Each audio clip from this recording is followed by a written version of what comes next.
We're here with the man himself. We just had a long journey from New Jersey to New York, and now we're here, man. Nice to meet you. Nice to meet you, Blair. Yeah, man. So, I made a documentary like about 3 years ago now. Yeah, it's really good. Thank you, man. That was one of my first documentaries I made on you. Now, it's funny. I've been listening to you since 2017. Yeah. Like I've just seen your music and stuff just like evolve and grow. And now, like, I'm just here having a sit-down conversation, you know, like... It's nothing big. We're chilling. Yeah, we're chilling, man, you know. So what's happened is me and Khary have been making a joint effort documentary on his life and his music career. You've changed a lot, even since, like, 2020, you know. Yeah. I think I'm constantly just trying to find new ways to expand my sound and just, like... The only reason I'm really into music is to push boundaries. I think that's what keeps me in it. If I keep making the same thing, I kind of get bored. So you make like a little bit of everything, right? A little bit of everything, yes. A little bit of everything. He has an album coming out, which, thanks to him, I'm going to talk about it like it's already out, only because like by the time this comes out, it's going to be out. It should be out, yeah. So, Desperate Attempt to Love Everything is his next album coming out May 24th. He's rolled out 4 singles, Say My Piece, You Say, Purple Dye, Aliens, I think in that order, right? Yeah. No, that's right. When I first heard Say My Piece, like, I was just like blown away with like, I was like, you established a new sound and this is weird, and you kind of added on to that. I just wanted to give a little bit of context for like, you know, what this interview is for, and also because it's going to be spliced into the documentary, but we'll have this as just like another like sit down chill conversation. Yeah. Anyways, I want to get straight into the questions, right? Gotcha. So we're going to go in chronological order with because me and you wrote the documentary for about like 2.5 hours and stuff. Got everything out. You said your brother helped you get into music. Yeah, when I was 16, my older brother started randomly rapping. I was probably 15, 14. And then I just wanted to be like him at that time. So I started rapping just to be like cool and hang out with him more. Yeah, so you were describing me how like he got in a rap beef and you wanted to be like him and stuff, so you started making your own shit. He got in a rap beef with one of my like best friends at the time. And when I got in, I like just picked a side, and I just picked my brother's side, so I made a diss towards my friend. It was all like fun and like stupid shit, but that really just got me amped up, and just got like the spark going for me. I was gonna ask because your music career like is in such a high place, especially like compared to 2016 when you first started popping off. Yeah. What did your brother think when you started popping off with the music back in 2016 versus like what does he think now? I mean, he's always been supportive.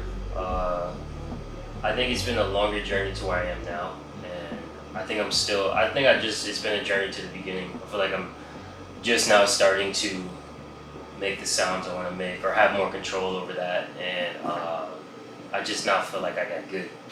But he's always been supportive and showed love for what I do. Yeah. I was listening to The Giving Tree, which is an old song from like 2014. Yeah. It was funny because I saw you were rapping really good in that, and it made me realize just like how much you've evolved. That and Ambidextrous too, because Ambidextrous, like, I hadn't listened to it in a while, and I went back to it and I was like, dude, he's like really spitting on this, like for the time, you know? Yeah. And now you're leaning towards more so melody, alternative hip hop, singing, and because you can spit, but I feel like when you do spit bars, it has more of a purpose now rather than just showing people, hey, I can rap. I think it was funny on the drive up from Rhode Island to here to New York for the show. I was having the same conversation with my homie as I was playing them the new stuff that's after this album that's out now. I think songwriting in its best form is simple shit that says a lot. And I think we start off making music and start off doing songs trying to do it all. You know, trying to showcase, as you said, that I can rap. And excuse me.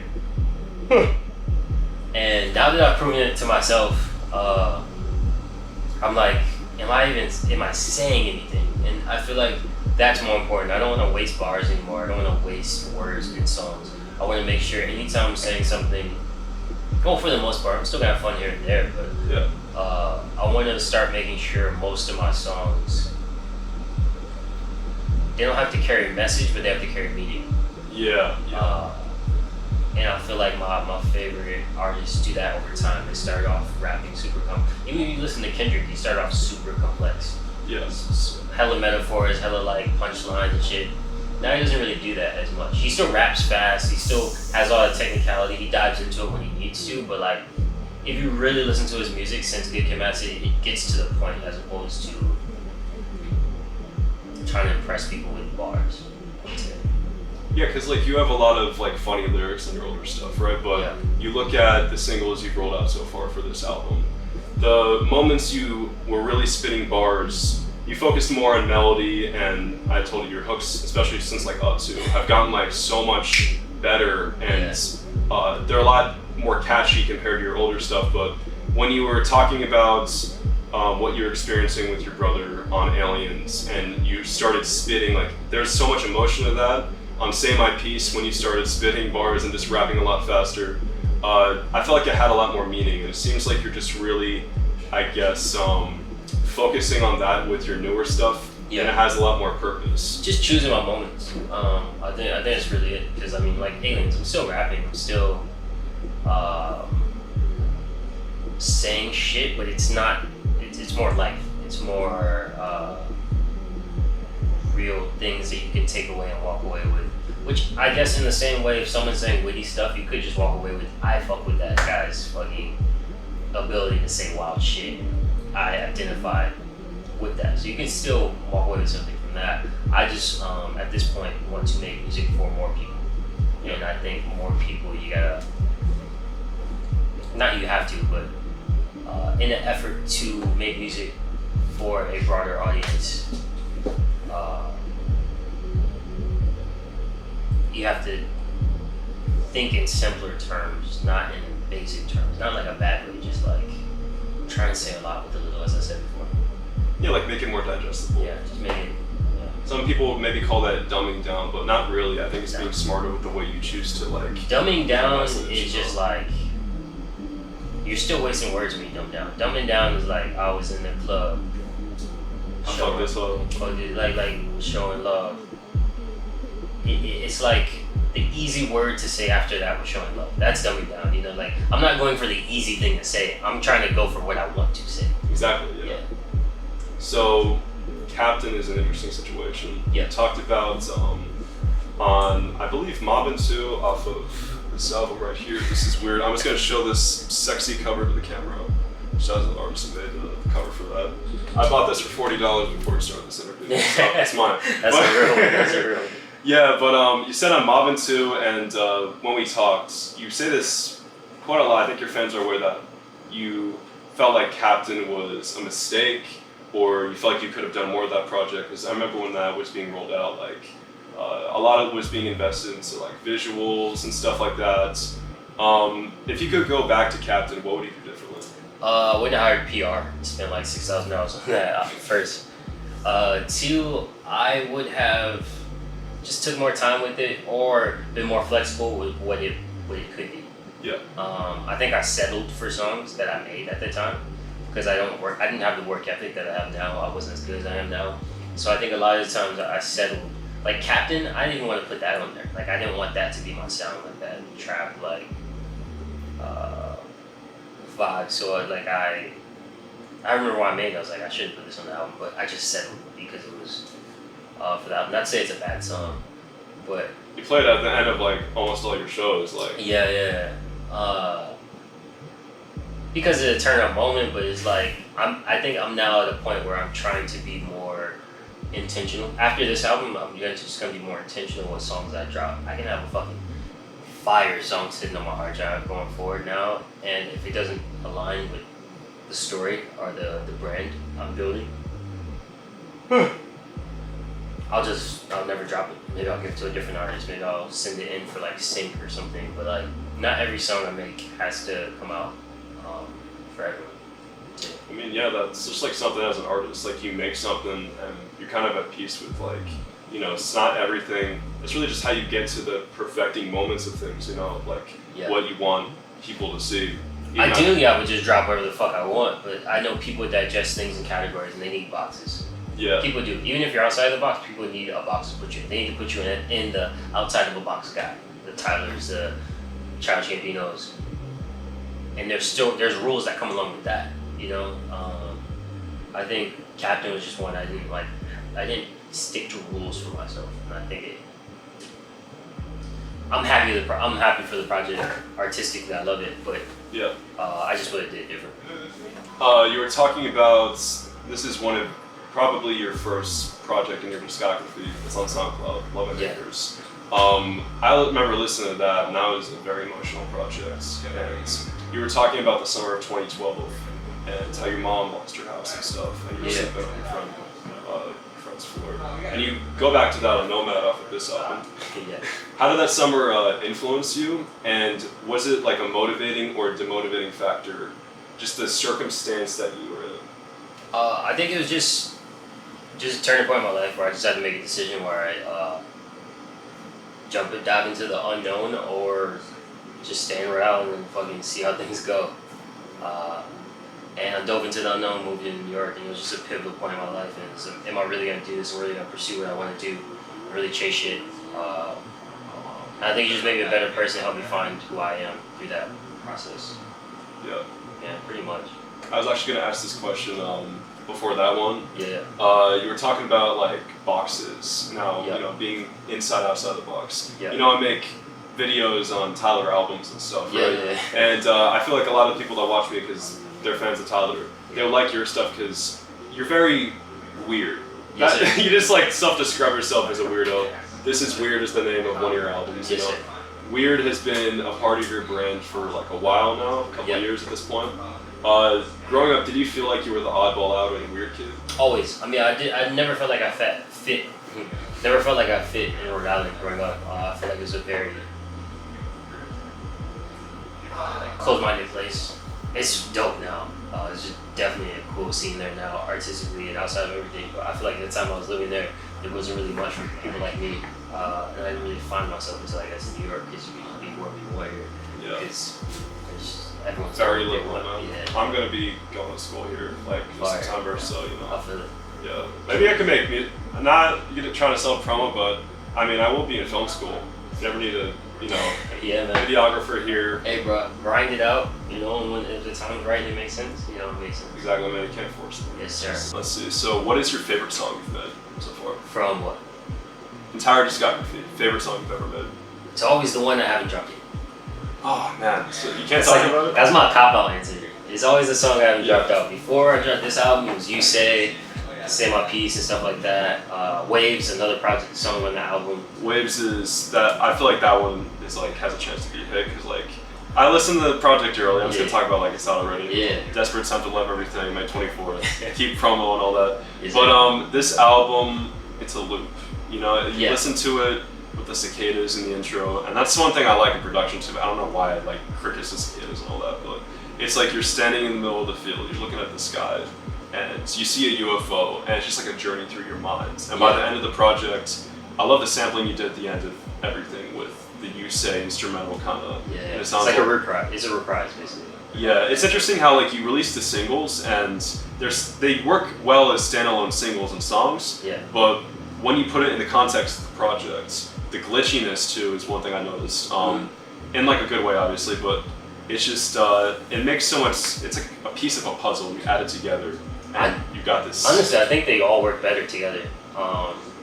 Because you could look at the singles and be like, every single I dropped is a different sound in its own kind of vein. I'm the glue to it, but I think together as this collage of thought, which is like, I like the cicadas at the beginning and the end. I want it to feel like a story, a moment in time. Like the vision I had at the beginning was just you're in a field with fucking tons of cornrows, like a car and a car light, just the car light's the only thing on, or like a porch.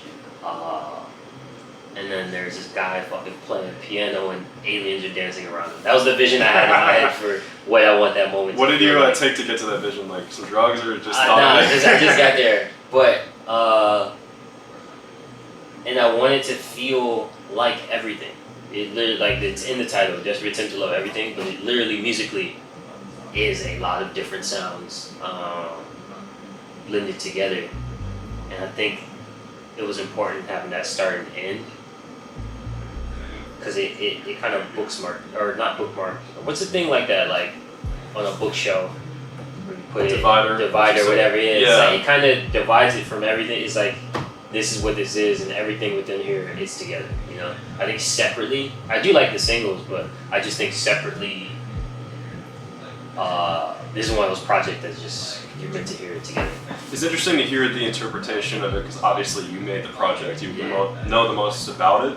But when I first heard the title, "Desperate Attempt to Love Everything," I thought, like, I'd been through like a depression like about a year ago and stuff, and I interpreted the name as like going through depression and just like learning how to appreciate everything in life again, something like that. Oh yeah, I mean that's the actual meaning of it. Oh, that's okay. the actual meaning. I was on the money with that one, I guess. That everything is like just I just realized it connected to the music while I was making it. But yeah, the title is really about like to be here, you have to fall in love with everything, and not in the sense of you have to like everything. You just have to accept life as it comes. You have to love life as a whole. You know. I feel that a lot because like sometimes like just you can't change things and things are the way they are, so you need to learn how to appreciate it because if you keep trying to change things you can't control, you're just gonna be unhappy forever. You know. Yeah.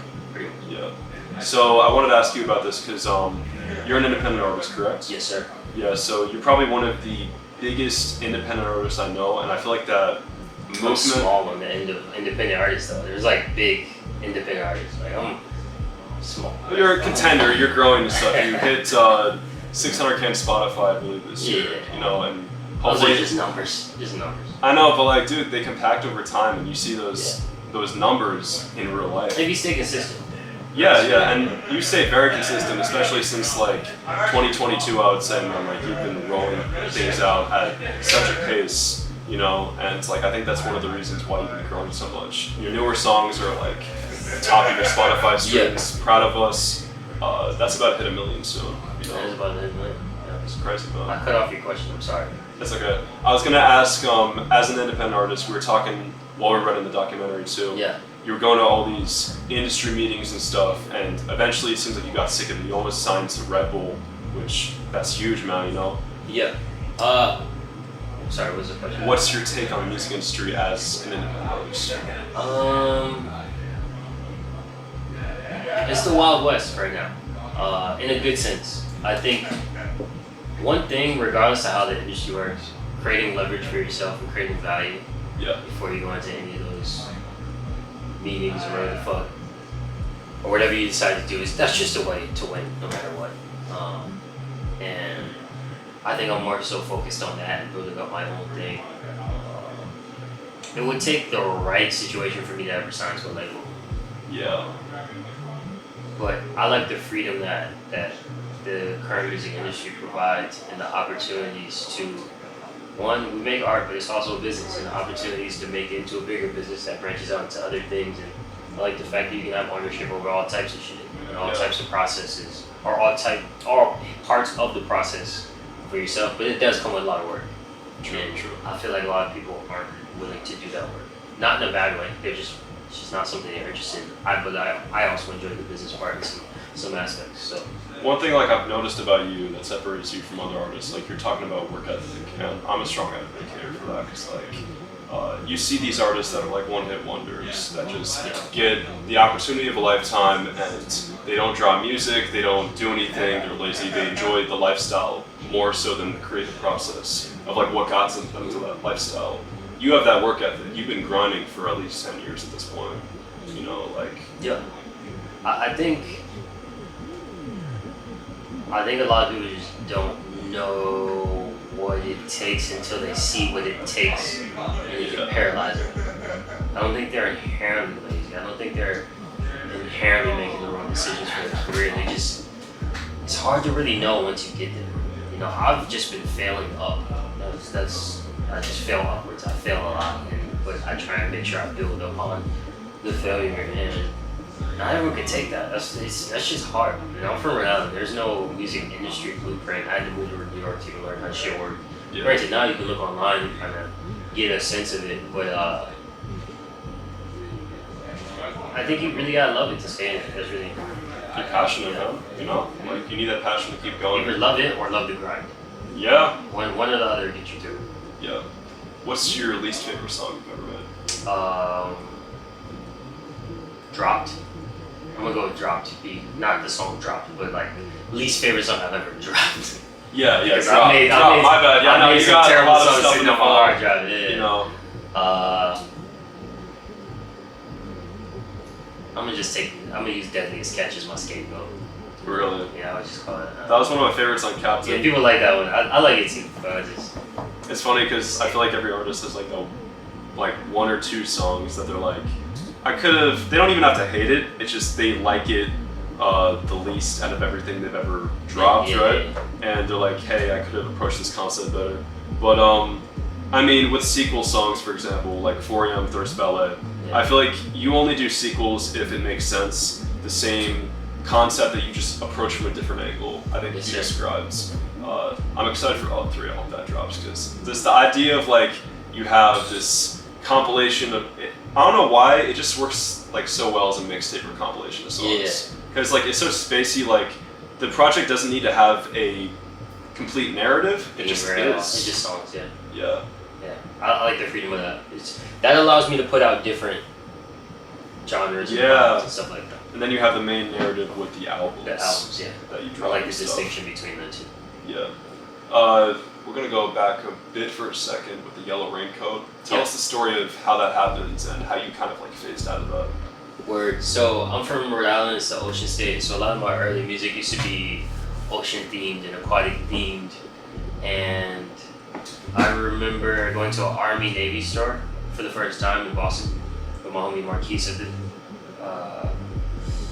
It was downtown. I can't fucking remember, but it was somewhere. And then there was just a yellow raincoat. It was just bright as fuck. And I was like, I want that. Yeah. And I was just like fucking. I bought it. I think it was like $20 or something. It wasn't good quality or anything like that yet. It wasn't like my newer raincoats I started using, but for some weird reason, something was calling me towards that raincoat. And I think I liked the idea of how it stuck out. And when I moved to New York, it was a way to stick out. Like, I would wear it when I worked events, I'd wear it when I went to events, I would wear it when I performed. In a city where people wear a lot of darker colors and stuff in the winter, yellow was my way of standing out. And it felt like this humble assertiveness that red doesn't have. Red is not a humble color to me. Yellow is like it's just as bright. Yeah. But like not as aggressive.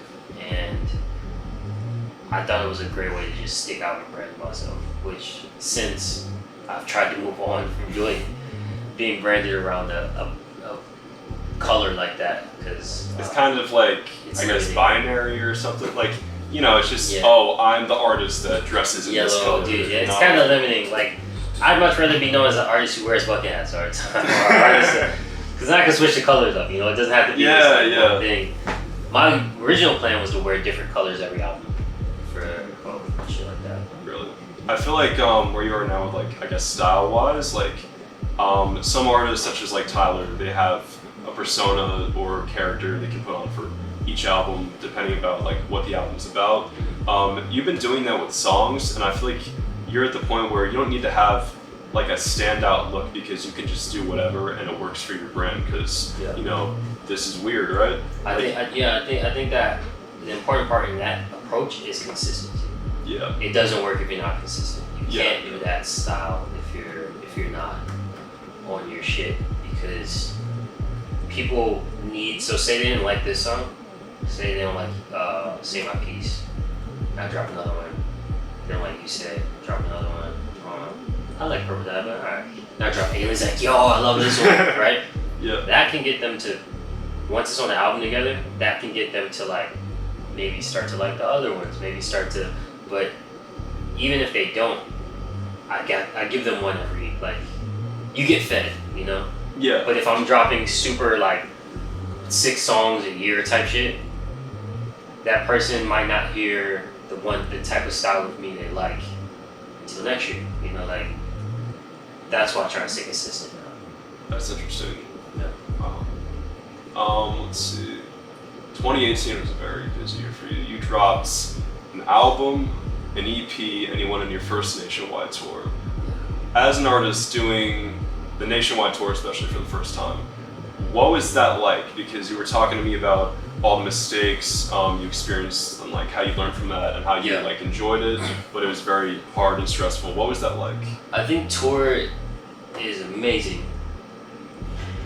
You learn who you are, and you learn who your homies, the people who you bring onto it, you learn who they truly are. Yeah. If you're paying attention. And that can be alarming. It can wake you up to certain things and certain annoying traits about yourself. Or X, Y, and Z. I just feel like on tour, something about being in a closed space, traveling limited amounts of time, city to city, drinking, eating junk food and all this shit, just brings out who people are. Yeah. And it fucking emphasizes your highs and lows. But it's an amazing experience. And I fucking love it because I feel like you get to step out of the timeline of life. So you're hopping in a city on like a Wednesday performing, and then everyone else in that city driving around throughout the day. They're at work. They're going to like their life is on the track. I feel like tour you get to step out of the track for a bit. That's why it's addicting. Damn. I feel like you grind a lot with like you're selling merch. You're going on, doing shows around the country. You were in Chicago like 2 days ago or something. Yep, like 3, something. Yeah, you're making bread off the music and stuff. Like it's really a grind, but like I respect you because you take it so seriously and you really show people like, hey, like they can do this if they want, if they have the passion, the talent for it. I mean, it really. Once again, I wouldn't advocate to go the way I do. It's a lot of work. It's a lot of shit. I'm not always happy. I'm not always excited. I'm not always wanting to do this shit. Like some days, like I think Monday last week, I was like, man, I want to do this. I just in the morning, and then it went away. It's just like that's like every Monday morning though. You wake up, you're like, do I really want to like just like get out of my bed? And you're like, fuck it, get the coffee. I've been in Rhode Island this past few days, and I'm like looking up prices on Zillow about apartments. And like, damn, shit, I'm gonna go back to Rhode Island. It's cheap as fuck here. I can get 2-bedroom for what I'm paying in LA. But you stay in it, but it's a lot of work. Where do you see your career in 5 years? Because you're about to drop an album now. Yeah. This is the start. This is the start of my new career. You've said that before, which I found interesting. This is 100% the start of my new career. Yeah. I love my old shit, but even doing some of these shows, people turn up to the old shit. They fucking turn up. Yeah. But I'm just hearing where, like, musically, it doesn't fit. It doesn't, like, fit the newer stuff and where I'm trying to move. Sure, I'm gonna perform some of the songs here and there. I'll make sure, like, there's always a few, but I think if I'm really gonna do this genre shit and all the stuff I'm doing now, I really have to dive into it and commit to it. I can't keep dipping my toe back into that pond, like sometimes I'll drop mixtapes, I'll do twos and stuff like that, or EPs that are more rap based. Even though I'm gonna be adding more rap to the next album after this, it's just not gonna be the same way I was doing it before. That's interesting. But if I'm really gonna do this blending of genres, I gotta dive into who that person is.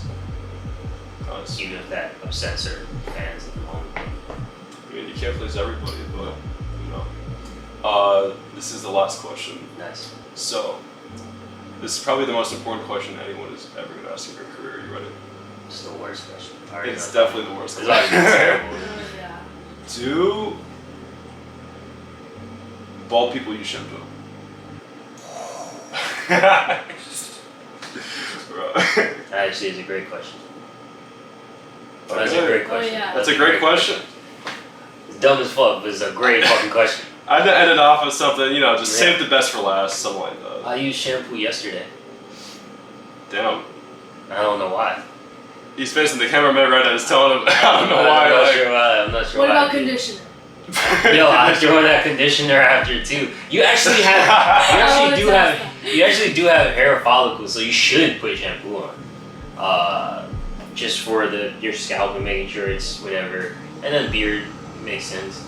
I'm asking you because by the time I'm 35, I'm considering being like one of those buff bald dudes like Joe Rogan. Yeah, you don't want to be skinny and bald. I've been trying to add some. I wasn't diesel, but I was in more shape last summer.